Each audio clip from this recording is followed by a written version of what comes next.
So we see right off that he's on his medication, it's helping him, he's having a romantic life for a change, but then he makes that pivotal decision to go off the meds, telling himself he's going to try to go on another meds. Right.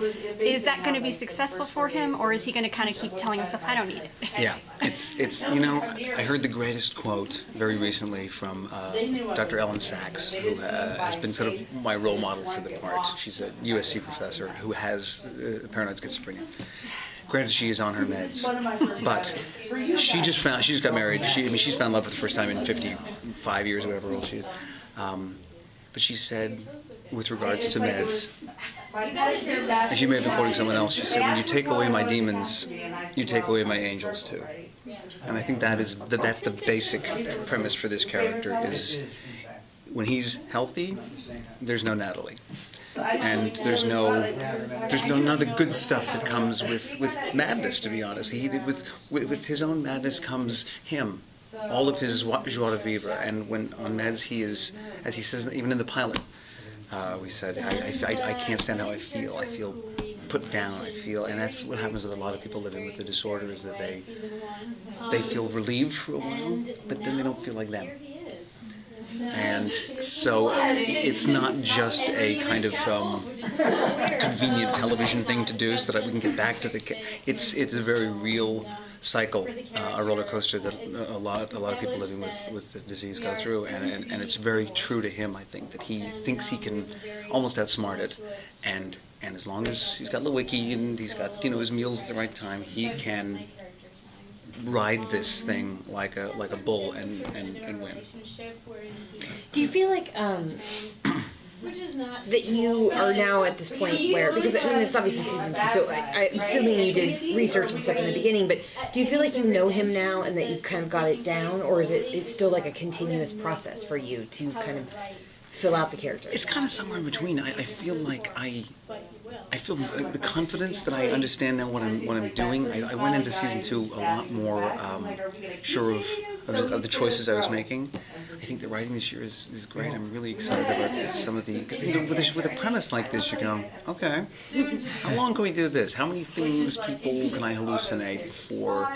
And every script, I've been really surprised at how clever these guys are, and how much deeper the writing is, particularly with regards to this, and how much more integrated the crimes and his personal story have been married. I mean, I think we do some really strong stuff this year. So I have the confidence of that. Like I trust the vehicle I'm driving, but there's always a desire to make sure I know what the hell I'm talking about. So it's there's an ongoing, research. So much of the research is done for me because the writers are, they have to explain to the audience what the hell. Best job ever. Yeah.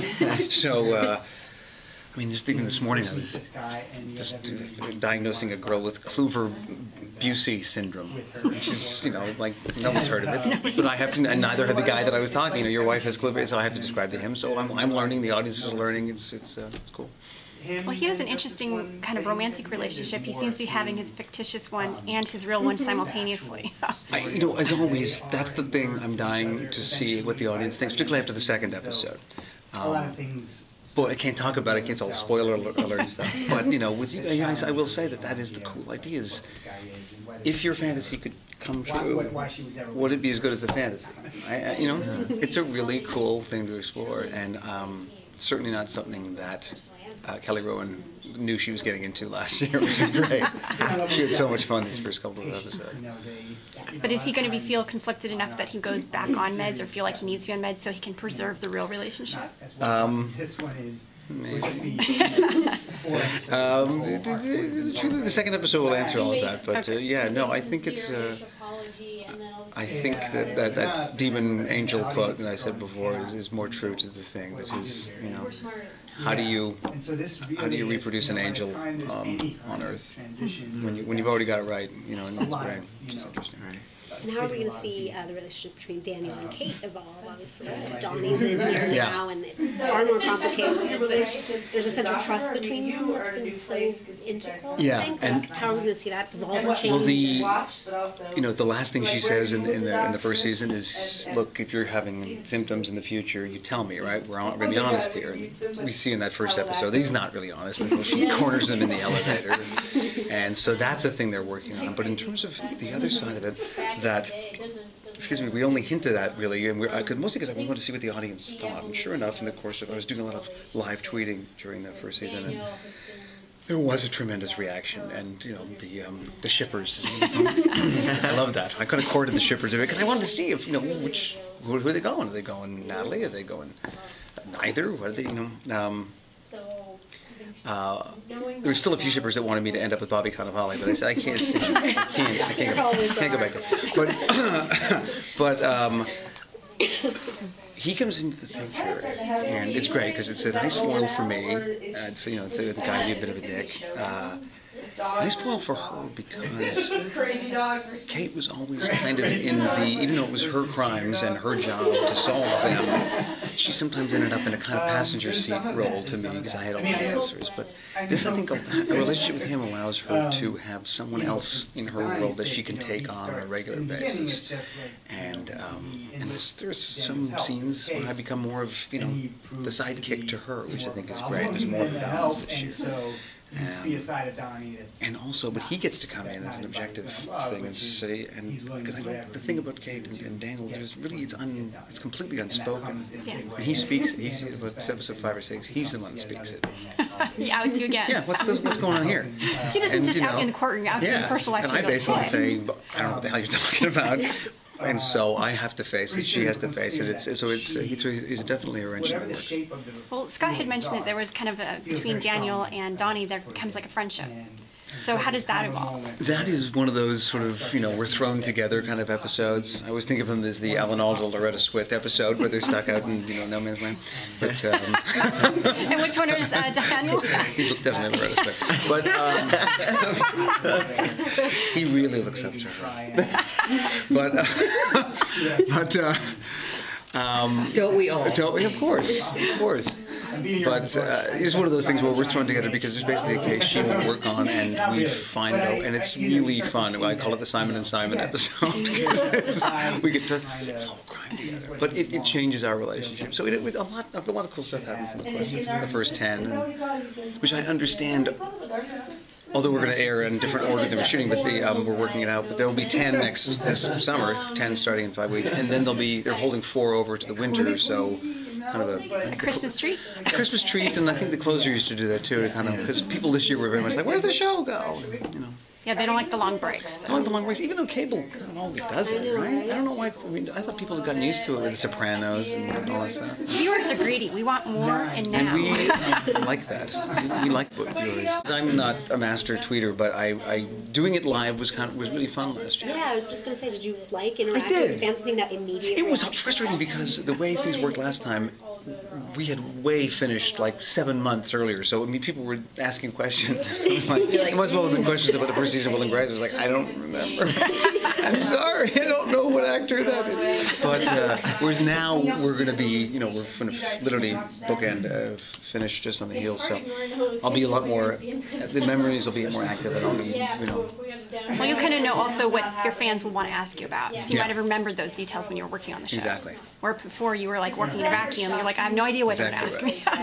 Exactly. So now you're like taking notes, probably every guest star, what shoes was I wearing? I should be.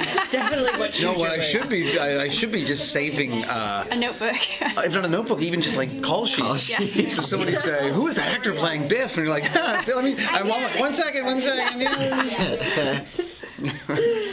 So do you have a favorite case coming up? Yeah, I mean, can you tease like a scene that you're really proud of? Well, yes, there is one called Kaleidoscope. I think it will air 5th. Can you explain how they named it Kaleidoscope? Because they spelled it with a C, and I was like, why would you spell it with a C? Kaleidoscope deals with those internet games that are so realistic. That you create what's called an avatar, and you live in the game. Worlds, yeah. And there's basically a kid who has witnessed something, who hasn't spoken in 5 years because he's so lost in his game. And there's a name for it, there's a technical name for it that I can't remember at the moment. But so basically, and he goes to a place online, which is a online club called Kaleidoscope. So the only way we can communicate with him is to create avatars of our own, and that's some really fun shit ensues. Because of course I'm virtually a Luddite when it comes to a lot of the new, not when it comes to neuroscience, but when it comes to a lot of the social media and the social interaction stuff. You know, he doesn't even know what iTunes is, so it's to see him. There's a very funny scene where Lewicki creates my avatar. That is my favorite thing I think I've shot with RJ. Yeah, some great stuff in that.